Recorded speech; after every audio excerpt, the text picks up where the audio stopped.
নিঃসন্দেহে বলা যায় ছাত্র জনতার আন্দোলনের মুখে মোদী সরকারের গদি চলে গেছে। চিন্তা করেন যে নরেন্দ্র মোদী পাত্তাই দিচ্ছিল না এই যে ককরোচ জনতা পার্টি এদের আন্দোলন, এগুলিকে তারা এত তুচ্ছ জ্ঞান করছিল। শেষে গত রাতে, গভীর রাতে তিনি জাতির উদ্দেশ্যে সোশ্যাল মিডিয়াতে ভাষণ দিয়েছেন এবং বলেছেন যে ফাস্ট ট্র্যাক আদালত গঠন করবেন নকল প্রতিরোধে, যাতে প্রশ্নপত্র ফাঁস না হয়।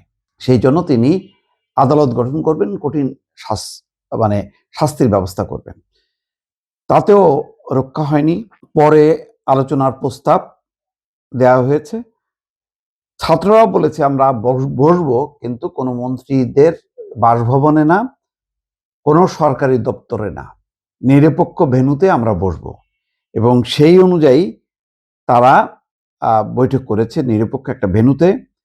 দুজন মন্ত্রী, কেন্দ্রীয় মন্ত্রী জেডি নাড্ডা এবং জিতেন্দ্র সিং এর সঙ্গে সিজেপির দুই প্রতিনিধি বৈঠক করেছে। সেই বৈঠকে কিন্তু তারা শিক্ষামন্ত্রীকে ঢুকতে দেননি। ধর্মেন্দ্র প্রধানের যেই পদত্যাগের দাবি, সেই দাবি থেকে তারা সরে আসেননি।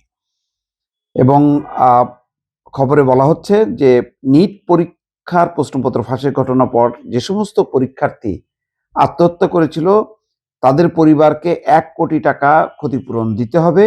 একই সঙ্গে আন্দোলনে যুক্ত যাদের বিরুদ্ধে মামলা করা হয়েছে সেই মামলা প্রত্যাহার করতে হবে। শুক্রবার দিল্লির কনস্টিটিউশন ক্লাবে, এটা কোনো সরকারি প্রতিষ্ঠান না, একটা হয়তো বেসামরিক কোনো প্রতিষ্ঠান, সেখানে সরকারের দুই শীর্ষ মন্ত্রীর সঙ্গে আলোচনায় বসেন ককরোচ জনতা পার্টির দুই প্রতিনিধি। শনিবার দুই পক্ষের মধ্যে, অর্থাৎ কালকে আবার দুই পক্ষের মধ্যে তৃতীয় দফার বৈঠক হবে। সিজেপির মুখপাত্র আশুতোষ রাঙ্কা বলেছেন, ধর্মেন্দ্র প্রধানের পদত্যাগ বা তাকে কেন্দ্রীয় মন্ত্রিসভা থেকে অপসারণ ছাড়া অন্য কিছু মেনে নেওয়া হবে না। তার মানে তাদের দাবি, মূল দাবি থেকে তারা মানবে না। তিনি দাবি করেন অন্য দুটি শর্ত মেনে নিলেও কেন্দ্রীয় শিক্ষামন্ত্রীর পদত্যাগের বিষয়ে শনিবার জানানো হবে বলে মন্ত্রীরা জানিয়েছেন। অর্থাৎ তারা দুপুরের মধ্যে জানাবে যে মন্ত্রীর পদত্যাগের বিষয়ে। তারা ওই ক্ষতিপূরণ, যেটা মানে 20 জন সম্ভবত আত্মহত্যা করেছে তাদের পরিবারকে 1 কোটি টাকা করে দেবে, মামলা প্রত্যাহার করবে, কিন্তু শিক্ষামন্ত্রীর পদত্যাগের ব্যাপারে এখনো কথা দেননি। কেন দেননি? এই কারণে সরকার মনে করছে যদি একবার এই দাবি মেনে নেওয়া হয় তাহলে এরপর সরকার দুর্বল হবে। সরকার সম্পর্কে সে যে একটা কঠোর অবস্থানে আছেন সেই অবস্থানটা দুর্বল হবে এবং তখন একের পর এক দাবি আসতে থাকবে এবং শেষ পর্যন্ত প্রধানমন্ত্রী নরেন্দ্র মোদীর পদত্যাগের দাবিতে পরিণত হতে পারে।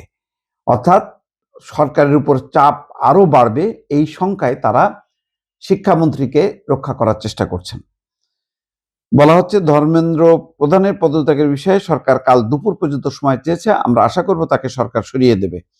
অন্যদিকে সিজেপি অর্থাৎ ককরোচ জনতা পার্টির সঙ্গে দ্বিতীয় দফায় 2 ঘন্টার বৈঠকের পর কেন্দ্রীয় মন্ত্রী জেডি নাড্ডা বলেন, আমরা তাদের দাবিগুলো শুনেছি এবং জানিয়েছি যে আমরা এই নিয়ে আবার কথা বলবো।